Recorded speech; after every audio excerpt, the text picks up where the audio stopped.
Happy Wednesday, everyone. Well, not if you're Whoopi Goldberg, a.k.a. Karen Johnson. Yeah, who knew Whoopi was a Karen? I thought that was only for white people, like Toyota Priuses and skiing.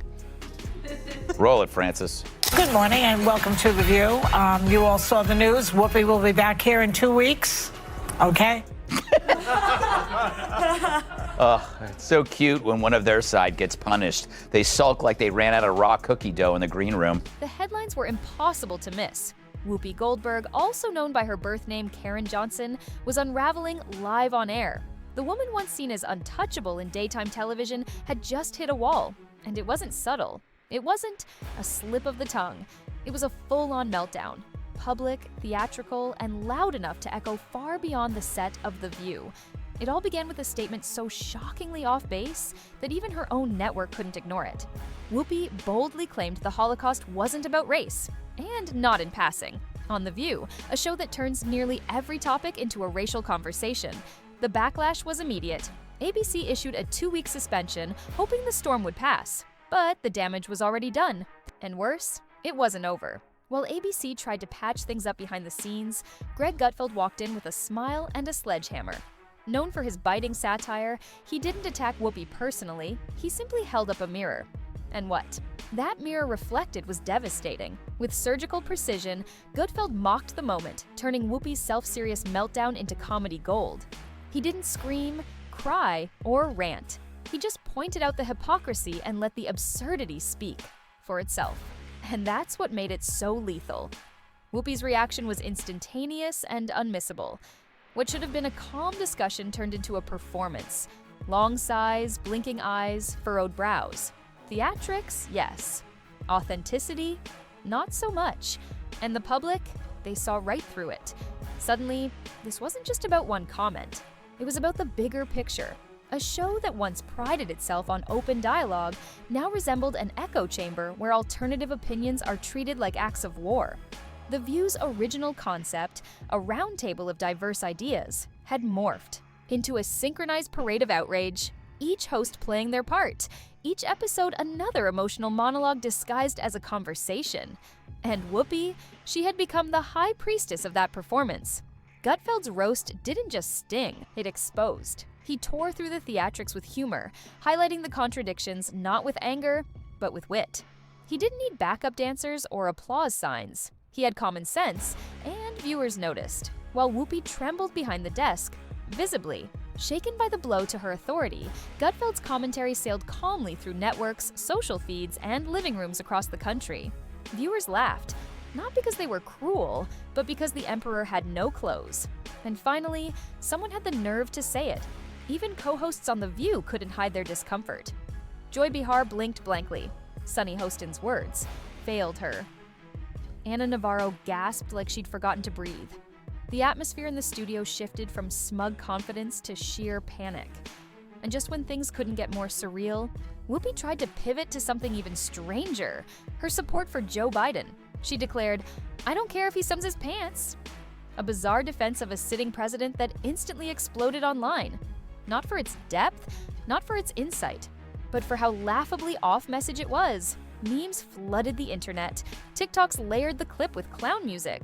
Comment sections became digital arenas for ridicule.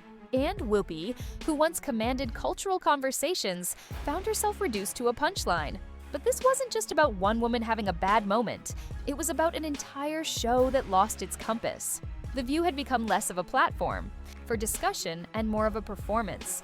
A place where ideas aren't explored. They're dictated, and when someone like Gutfeld walks in, armed with jokes and inconvenient truths, the house of cards begins to fall. The truth wasn't loud, it wasn't aggressive. It didn't wear designer shoes or deliver dramatic monologues. It smiled, made a joke, and walked away. That was enough, because in today's media landscape, the most dangerous thing you can do isn't scream, it's tell the truth quietly, and that's exactly what Greg Gutfeld did. The irony in all of this is hard to miss. A show that built its entire identity on speaking truth to power suddenly crumbles when someone speaks truth to them. And the meltdown isn't just emotional, it's structural.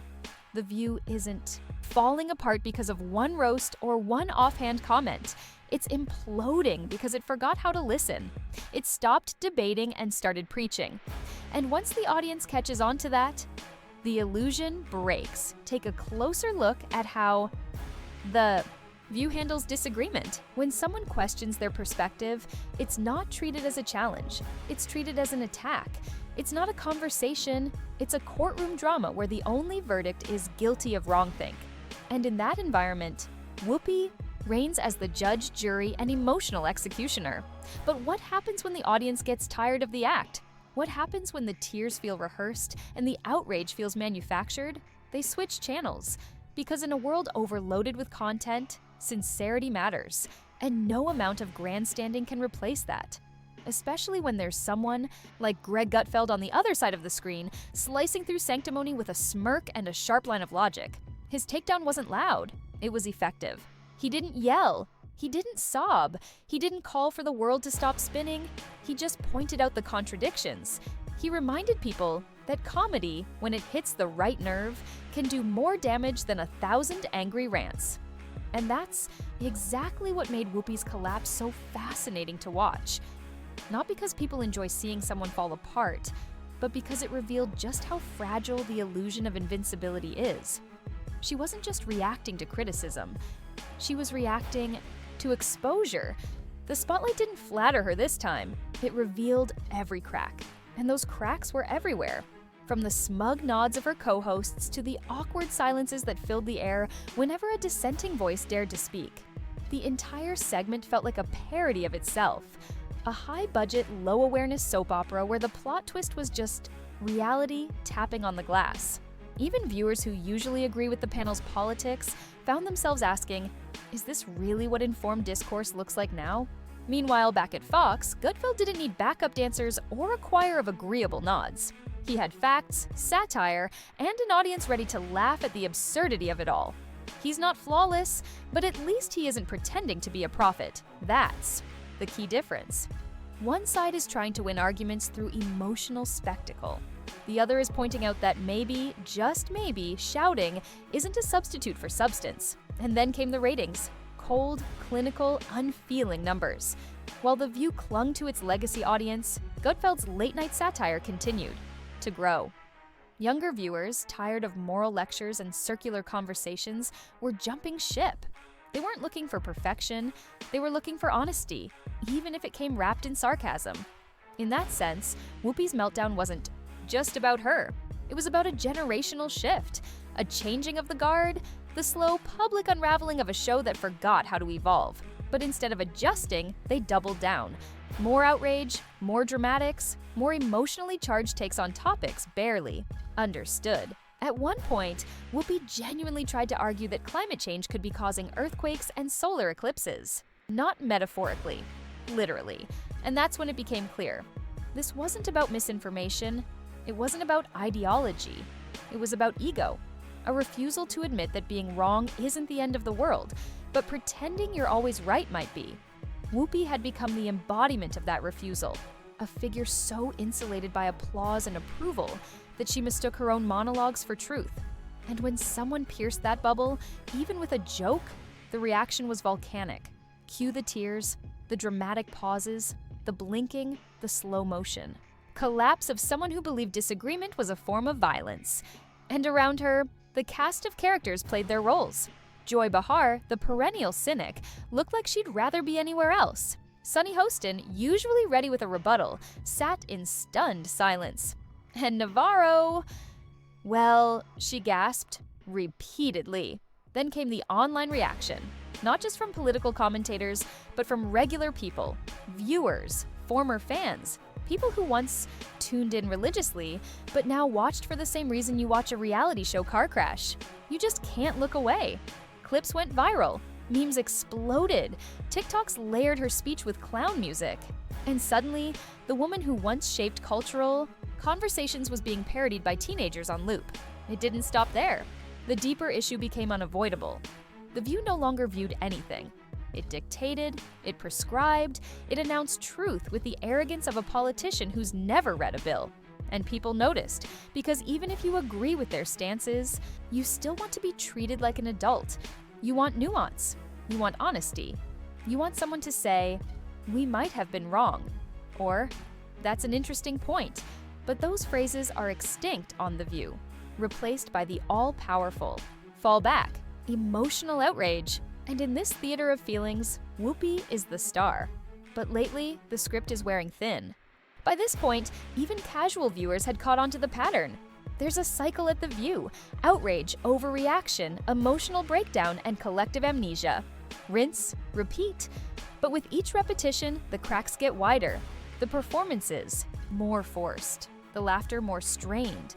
And Whoopi's recent breakdown, that wasn't just another bump in the road. It was a turning point, because this time, she wasn't melting down in a vacuum. She was being openly mocked. Greg Gutfeld didn't just win the moment, he owned the narrative. And he didn't need to shout, cry, or wave his arms to do it. He just stood back, let her unravel, and let the audience draw their own conclusions. It was devastating in its simplicity, like watching someone lose an argument they never realized had started. That's the real threat to The View. Not opposing ideology, but clarity. When someone calmly points out the inconsistencies, when the facade is stripped away and the performance is exposed, the empire built on outrage begins to collapse under its own weight. And Whoopi, she's not just a host anymore. She's a symbol of what happens when unchecked confidence meets reality. Think about it. Whoopi used to be a respected voice in entertainment and activism. But the more she surrounded herself with people who echoed her every word, the less she seemed to think critically. She didn't evolve, she hardened. She began to mistake applause for proof and monologues for facts. So when Greg Gutfeld cracked a joke, not a personal insult but a critique of the show's hypocrisy, she didn't know how to respond. She blinked, she sighed, she rambled about abstract injustices. And when all else failed, she played the victim. The same woman who once tackled comedy with fearless precision now fell apart at the first sign of dissent. And the internet noticed. Viewers weren't cruel. They were amused, not because they enjoy pain, but because they recognize the absurdity of the moment. A once powerful voice crumbling in slow motion, surrounded by co-hosts too uncomfortable to intervene and too indoctrinated to question it. It was as if a live broadcast had accidentally turned into a psychological case study on ego, insecurity, and groupthink. Meanwhile, over at Fox, Gutfeld poured another coffee and moved on. He didn't need to capitalize on the meltdown. It spoke for itself. He simply highlighted what had already happened. A rare moment of truth in an industry built on performance. But that's what sets satire apart from sanctimony. Satire invites you to think. Sanctimony tells you to obey, and viewers, especially younger ones, are choosing thought over obedience, which is why The View is in trouble. Not financially, yet, but culturally, spiritually, philosophically. It's a show that demands respect without earning it, that wields moral outrage like a sword, but can't handle even the gentlest tap of logic in return. And as the drama unfolded, another layer peeled back, because it wasn't just Whoopi on the defensive. Sunny Hostin, often the intellectual arm of the group, found herself flailing too. The revelation that her ancestors owned slaves hit harder than any political debate ever could. Not because of the act itself, after all, none of us choose our lineage, but because of the glaring contradiction it exposed. For years, Sunny had spoken passionately about reparations, systemic injustice, and historical accountability. And yet, when the camera revealed her own roots, she didn't reflect. She deflected. She tried to move on. But the internet didn't forget. Suddenly, her lectures about white privilege and inherited guilt sounded less like conviction and more like projection. And just like that, another pillar of The View's moral high ground cracked. It's not about celebrating anyone's discomfort.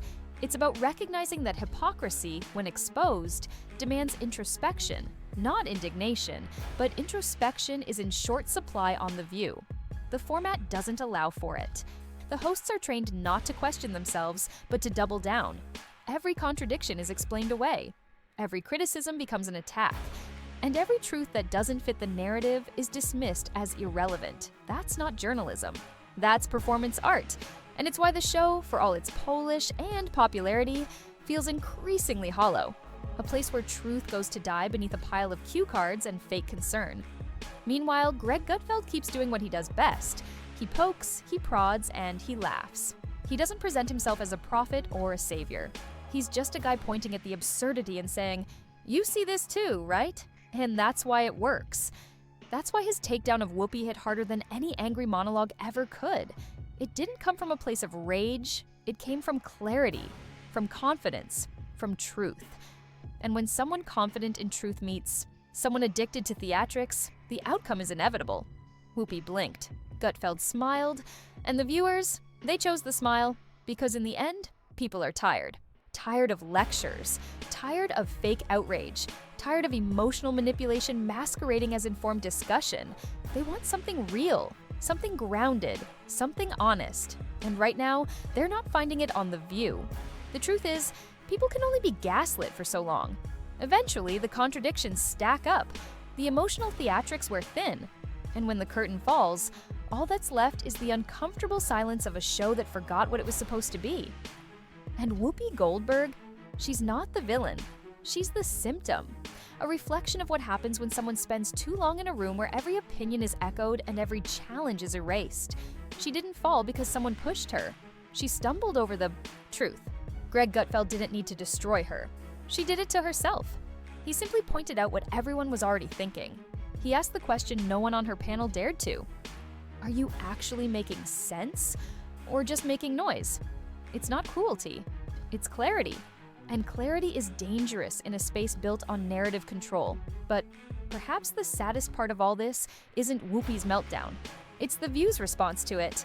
Instead of recalibrating, they rallied. Instead of reflecting, they circled the wagons. The panel treated legitimate criticism as sacrilege. They buried their heads in the sand and told themselves they were still winning. Only they weren't. Viewership is shifting. Audiences are evolving. And the format that once felt bold and fresh now feels stale and out of touch. What used to be a space for provocative dialogue has become a mausoleum of recycled outrage. And yet, even in the chaos, there is an opportunity. A chance for shows like The View to reinvent themselves, to step out of the echo chamber, to let dissent back in. But that would require courage, intellectual humility, a willingness to admit that maybe, just maybe, they've been wrong about a few things. Until then, the spiral continues. Whoopi will return. She'll offer another fiery monologue filled with passion but light on substance. The co-hosts will nod. The applause sign will flash. And the illusion will resume until the next breakdown. Because the truth always returns. It doesn't yell, it doesn't cry, it waits. And when the noise fades, it's the only thing left. Standing, so here we are. One comedian, one meltdown, and one show exposed. Not by scandal, but by satire. Not by outrage, but by reason. Gutfeld never needed to shout. He let the facts speak, and the audience listened. That's the power of restraint, of humor, of standing quietly in a storm of noise and asking the simplest question. Does this make any sense? The answer in this case was clear. So maybe it's time to stop pretending that volume equals truth. That emotions are evidence, that tears are a shield against accountability. Maybe it's time to demand better, smarter conversation, real honesty, and less performance. And if The View won't offer that, then it's time to change the channel. If you're tired of the noise and ready for more sharp, honest breakdowns that cut through the chaos, hit subscribe, drop a comment, and share this video with someone who still thinks The View is news. Because sometimes, the only way to survive the madness is to laugh through it.